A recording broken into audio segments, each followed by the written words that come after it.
Welcome to Behind the Tool Belt, where the stories are bold, the conversations are real, and the insights come to you live, raw, and uncut. Every week, host Ty Cobb Backer sits down with game changers, trailblazers, and industry leaders who aren't afraid to tell it like it is. No filters, no scripts, just the truth. Please welcome your host of Behind the Tool Belt, Ty Cobb Backer. Hey, we're live. Welcome back to everybody to episode 274 of Behind the Tool Belt. I am your host, Ty Cobb Backer. Thank you for joining us on this fantastically flipping Wednesday. Sun's back out. I believe that we ended up actually getting some hail earlier today. So that's good for us up here in the great state of Pennsylvania. And like I had mentioned last week, Vic and I plan on doing some things a little bit differently, and Vic is in the background as usual. And today we actually had planned on going live from my truck again. We ran into some technical difficulties. We completely changed things around from the way that we were going to do them, or that the way that we did them last week, because I didn't really like the way that it was going through GoPro. GoPro had its like own interface that we could stream through Facebook, and it was just kind of difficult to see and read people's comments. And then of course I couldn't figure out how to freaking end the live without actually hitting the off button on the GoPro. So anyhow, we kind of came back to the drawing board here a little bit, because we had our YOLO box that we haven't broke out, and it had some updates that needed done on that, which if you're not familiar with YOLO box, it is your all-in-one streaming, audio, video monitor. It's basically a small computer that picks up on a network. You can actually add a SIM card to it and pick up, if you have AT&T or Verizon or whatever. So we were going to attempt to pull that off from my truck, because we have built-in Wi-Fi in the vehicle and of course power and all that good stuff there, but something wasn't working right. So we thought, screw it.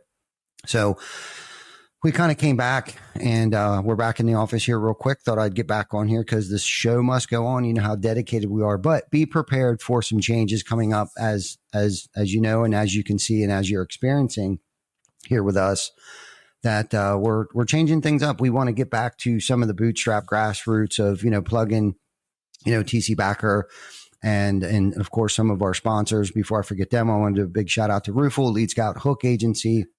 If you want to know more about them, put a comment in the comment section, and we will hook you up with their websites and get you pointed in the right direction there.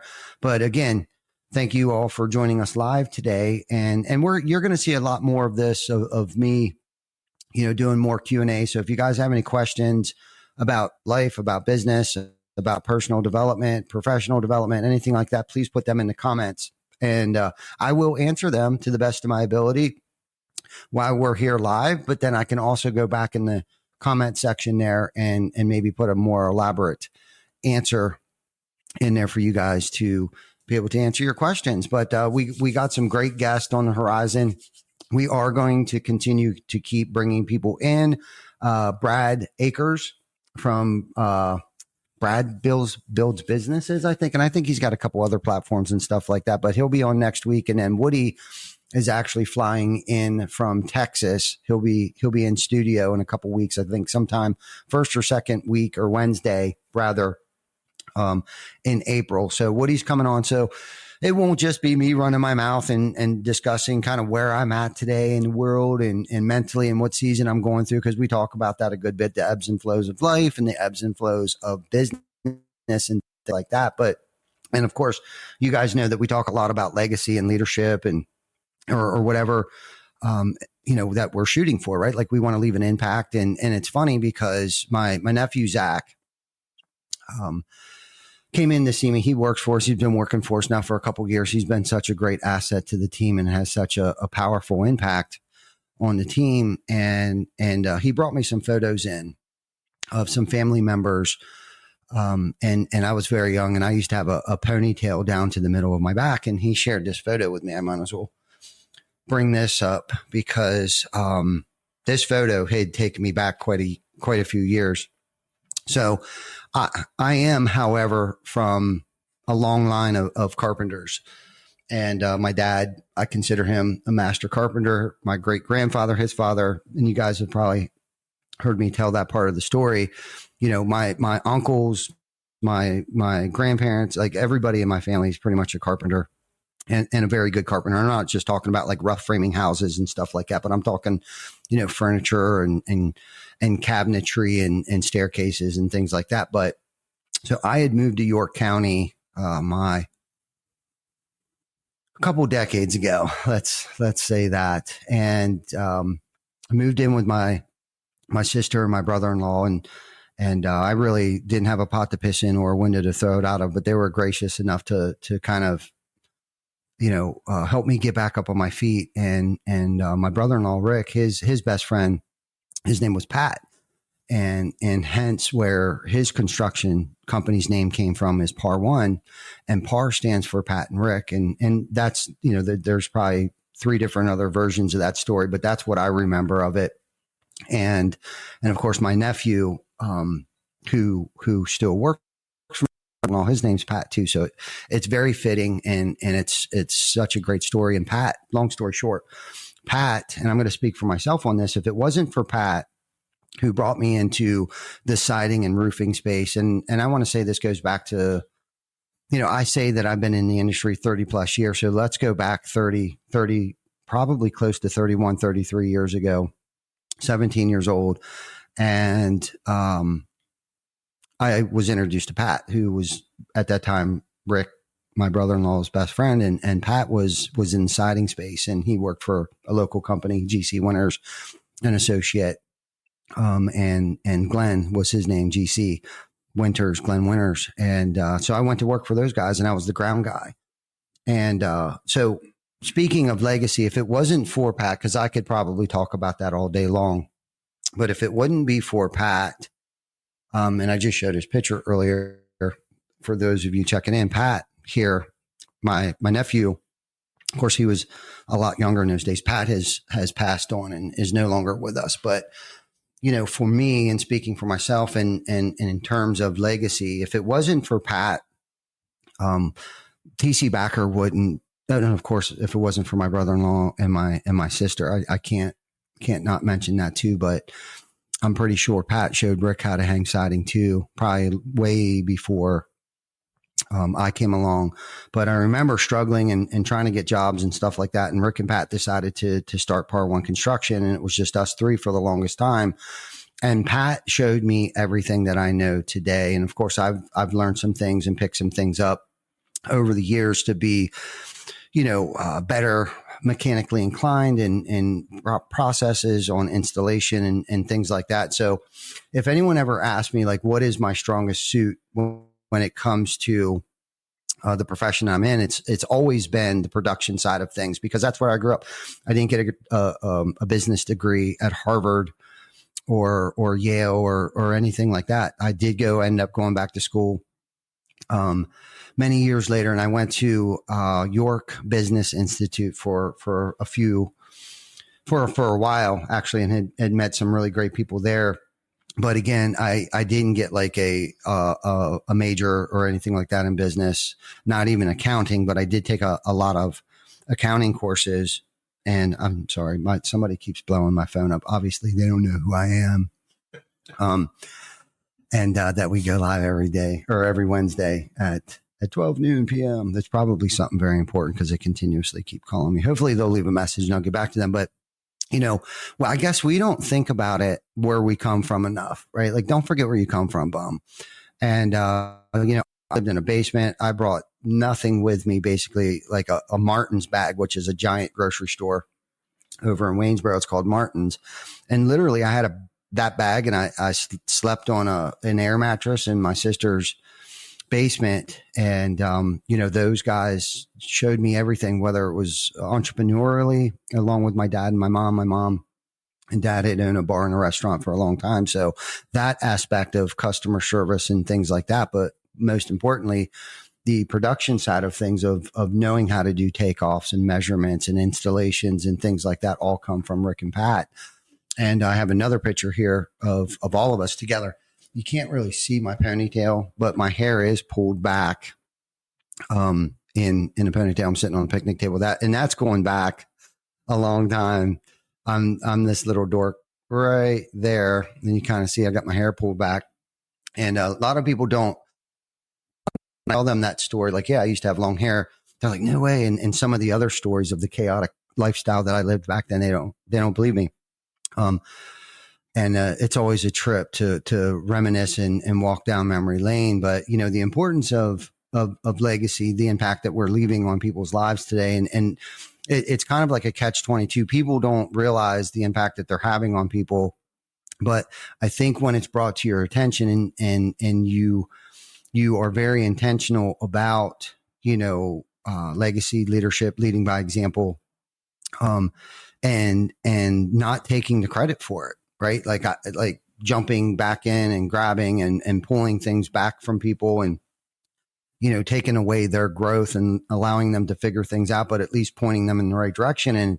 And I know over the years, I've not done such a great job of always articulating the message very well. It's kind of like we hire people. And recently I'm going through this thing where it's a clarity note from Ty. I'm giving myself about 8 weeks to give everybody a clarity note of the direction of the company and the direction of their position. If the position is going to change or just, you know, and not everybody's note from Ty is going to be the same, but I am so guilty of, you know, there's a cemetery looking out my window here. So I'm going to use that as an example / metaphor where it's like, I'm so guilty of like, go to the cemetery. Okay. Not really giving them a reason. So they're kind of lollygagging on their way over to the cemetery, trying to figure out, you know, why is he sending me over to the cemetery, opposed to letting them know, like, the reason why I wanted them to go to the cemetery is because, hey, in that cemetery over there, there's an oak tree. And every time the wind blows, the lower limbs of that oak tree tend to blow across the top of the headstones. Could you go over to the cemetery, trim up the bottom of those tree limbs, and so that way when the wind blows, it doesn't affect them? Well, if I would have articulated the point, because I'm guilty of like hiring people, they're like, what do I do? Like, figure it out, is a lot of times has been my response over the years. So I know that is something that I wanted to work on this year, was like giving people better direction, better vision of where and why they're doing things, you know. And it's funny stories. I worked for a company called Homes by Keystone. I was an electrician there back when I was probably, you know, I don't even know. Cause like I said, I had moved to York County around when I was 17, but then I ended up moving back and I got a job down there as an electrician. But I had a mentor, I guess, my guide, to show me how to, you know, wire houses, modular homes and stuff up like that. But so he would basically just come in and be like, you got to drill all these holes and then pull all these wires. And some of these wires are for receptacles and some of these wires are for switches. Some are for smoke detectors. But he never really got real granular on it with me. Like, he never told me the difference between like the ground wire from the white wire from the black wire, and why some had red and some had green. You know, he didn't tell me the difference between a single pole switch or a 3-way switch. The ground wire, the green ground wire, and the red and the negative and the positive, and things like that. Like, he never really told me, you know, exactly why I was doing things. He just told me to do things, but he didn't exactly tell me why. And unfortunately, I've been guilty of that myself. But if I would have told somebody exactly why I needed them to go over to that cemetery, they would have grabbed the chainsaw and they would have ran. The vision would have been clear then. They would have had direction. They would have had motivation. They would have been able to just run over to the cemetery with their chainsaw. And while they were over there, they probably would have noticed that there was 2 other oak trees over there that needed trimmed up. And probably without asking me, because I've empowered them, right? I didn't necessarily, one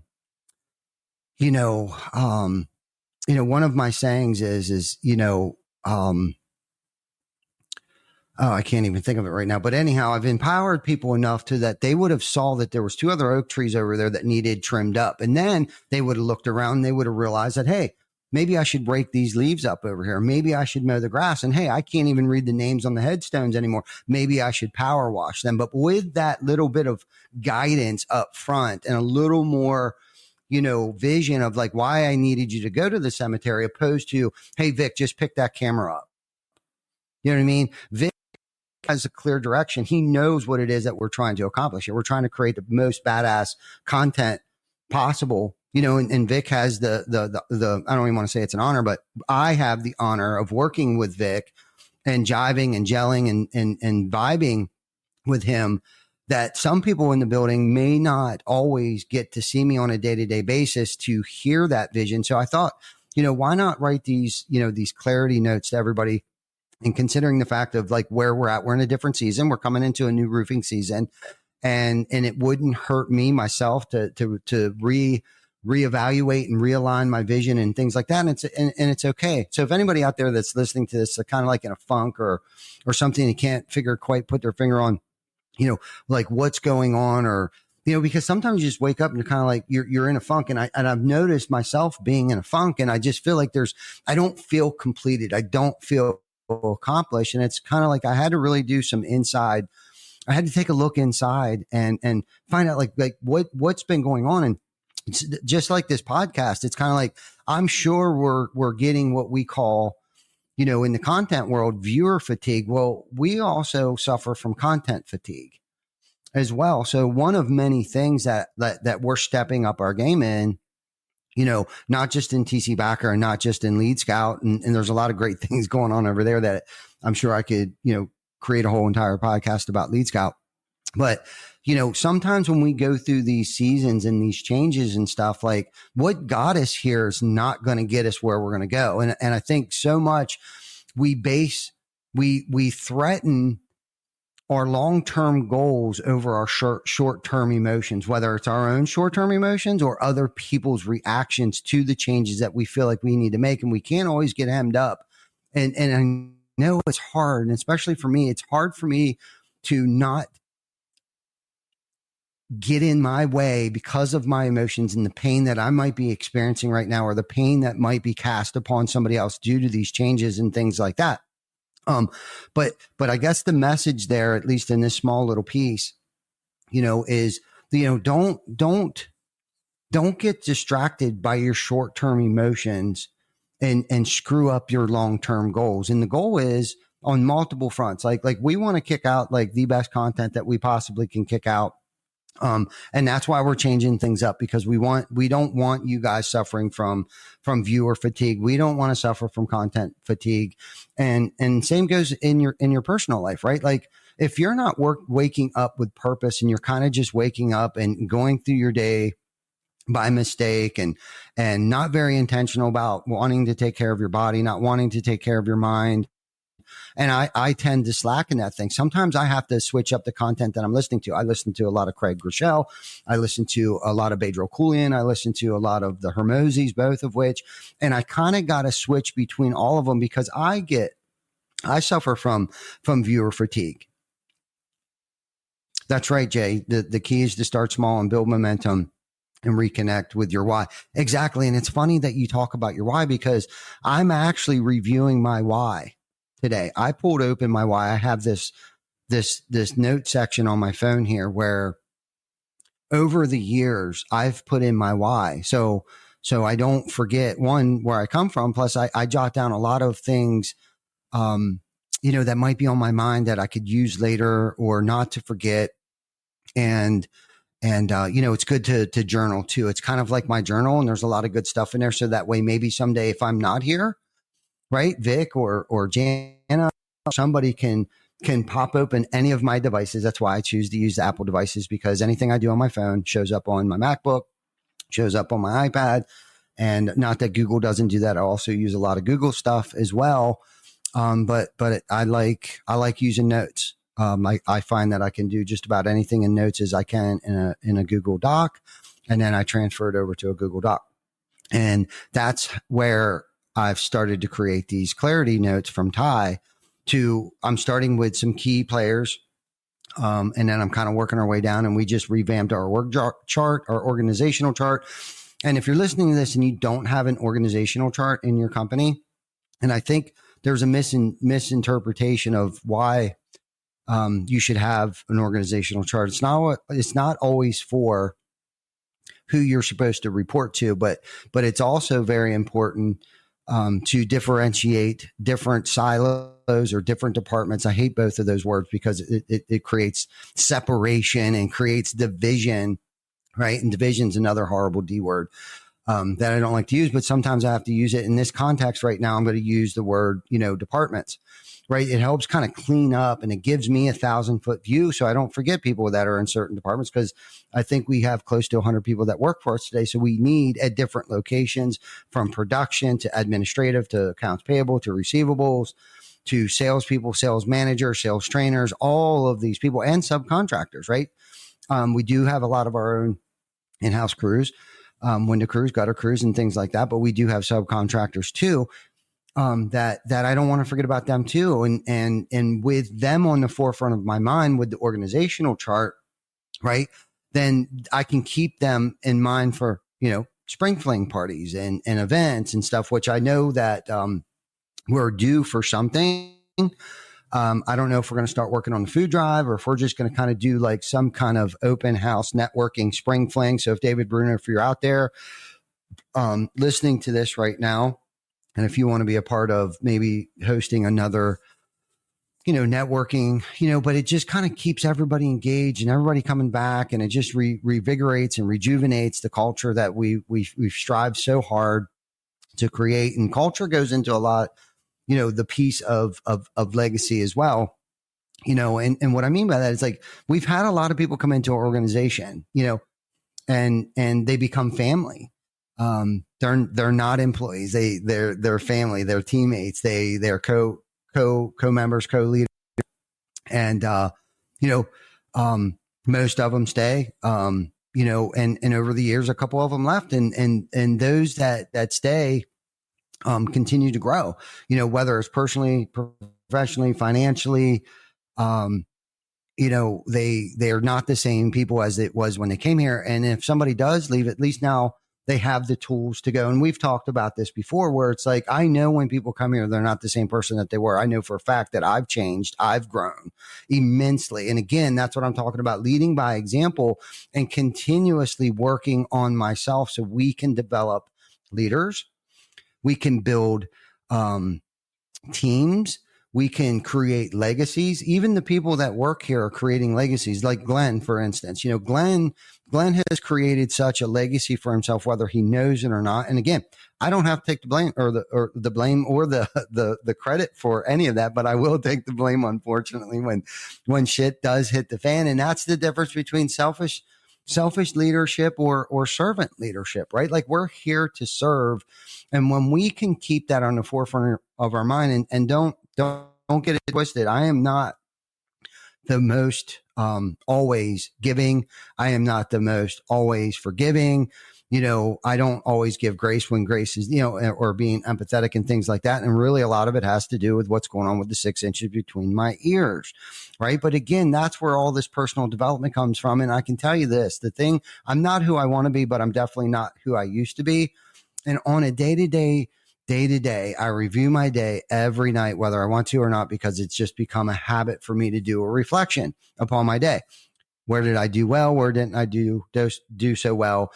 And the difference today for me is I know almost instantaneously when I'm not behaving or acting or performing very well. That is the difference today. So I am more apt and more prone to add an amends, correct my actions immediately, because let's face it, none of us are put on this earth to feel uncomfortable or feel awkward or feel weird or anything like that, right? So life is too short for us to not be happy. Wake up with a purpose and motivation and achieve that goal, whatever that goal is. I think we should all have like this 1 year, 5 year, 10-year goal, right? What does it look like? Where does Behind the Tool Belt look like in 1 year from now? And that's starting to come to fruition right now for Vic and I. Where does it look like? What does it look like in 5 years from now? Like, these are all things And I'm not saying dwell in the past or live in the future, have one foot in yesterday and one foot in tomorrow and pissing all over today. But you should have goals and you should have dreams and you should have aspirations. And most of that should affect and impact most people's lives positively. And when you can put that into perspective and start working that intentionally into your life, great things can happen. You start good people start to gravitate towards you because they want to be a part of that. They want to join a force that is to be reckoned with. And they know when there's that positive force, there is nothing that you can't do. And I said this to Kim the other day, and I might have mentioned this last week, but it's like what I can't do by myself, we can do together. Everything is we, even if I'm by myself, because it's not me. Whether it's the man upstairs or the force, the universe, or whatever the case might be, it's not me. I know for a fact I wouldn't be here. If it was left to my own devices, I wouldn't be here today. I know that. I know that I'm on borrowed time. I know that I don't want to take that for granted. And I'm going to totally take advantage of it and make the biggest impact that I possibly can. And I've been given second chances. So why wouldn't I give second chances? And I'm not saying, and see, there's a fine line there too of being taken advantage of too, that I've gone from both ends of that spectrum where I've been cold hearted and I've been overly generous and have been taken advantage of. But again, I think a lot of that was self-inflicted stuff. Right. And it's so hard to kind of like find that happy medium where you're given just enough and not ruining or spoiling people and giving them enough room to grow because you're not giving them too much. And I practice this a lot with my children. Rock, we had a family meeting the other day and it's kind of like, Rock, I don't mind doing these things, but you're going to have to do X, Y, and Z around the house. Right. And because I don't want to raise weak children.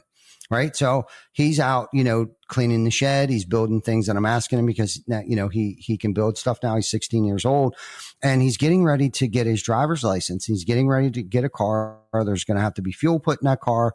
There's going to have to be insurances paid and things like that. And over the summer, he's going to come work for us here at TC Backer Construction. But most urgently, he's got to do things around the house. Like if he wants a skateboard and he wants these things and all these pretty little things, that sometimes we can't always afford, which is also a good thing. Like we can't afford that right now. Right. Patience. He's going to have to learn patience. He's going to have to learn, tolerance. Right. And I think, I know he's such a great kid, Mackenzie, and Jacob has turned out to just be an outstanding citizen of society. I mean, I think Jana and I have done a great job with our kids and any other parent. It takes a village, right? It really does when it comes to raising children. It takes a village, but I guess getting back to what I was alluding to earlier, it's like what I can't do by myself, we can do together. And that is so important to not ruin it because I am the only person that can ruin this right now. At any given day, I can show my ass and go out there and just remove responsibilities and criticize people, who I've empowered, who I've encouraged to grow and allowed them to make mistakes over time. All it would take is one day for me to go out there and show my ass and don't get it twisted. I have done that, but over the years, I have built what I like to call the trust bank.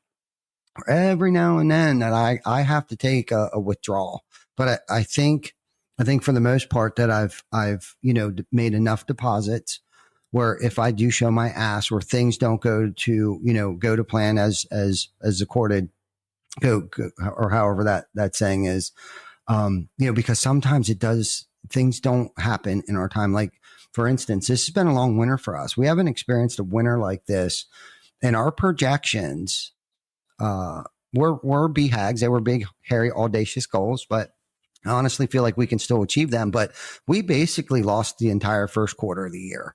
And being from South Central PA, we do get winters. We usually get like a 1 or 2 week stretch where it's below 30 degrees and nobody's working. But it seems like for the past 3 months, like it has just been cold. It's been raining. It's been windy, 40 50, 60 mile an hour winds. And a lot of people are probably like, well, that's probably getting you more work, isn't it? And it's like, yeah, but like we can't even get out there to do it.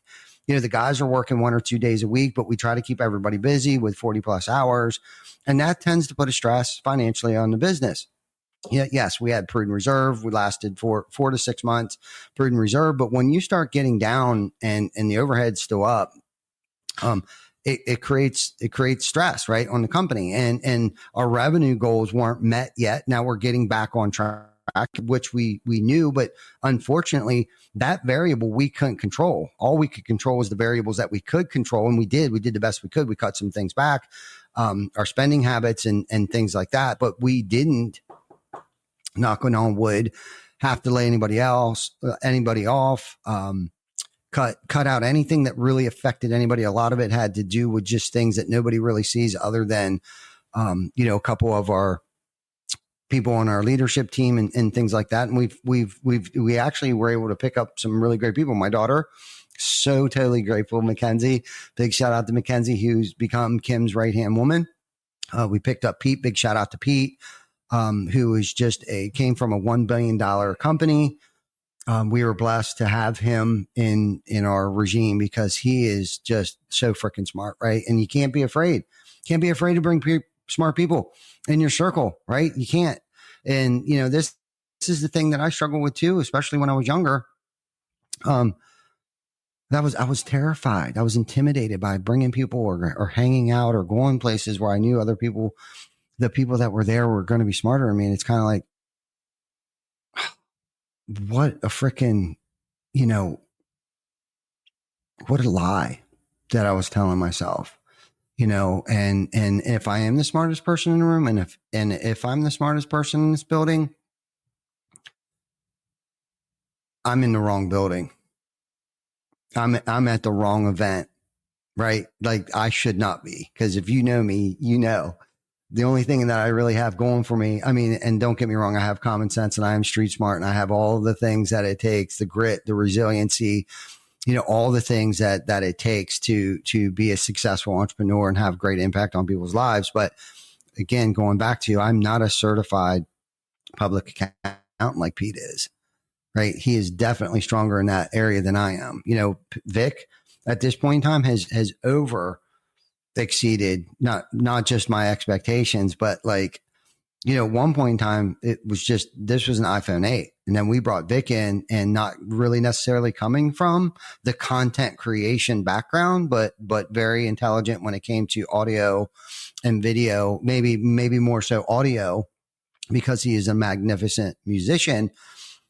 But hopefully I've encouraged him enough. And I know I have, to become one of the greatest content creators that we know today, and he's making a name for himself in this space. And, slowly but surely, there are some things. And again, that's getting back to that topic of us switching things up. The more that he learns, the more that I learn, that, there is such things as viewer fatigue, that there are such things as content fatigue. And what got us here this 5 years, right? It's not going to keep us sustainable or relevant for another 5 years. Zach, it's okay that you're late, buddy, but thank you. Thank you for joining us and being a steady Eddie every week, coming in and coming out. So anyhow, I enjoy you guys. If you haven't liked, loved, subscribe to our YouTube channel.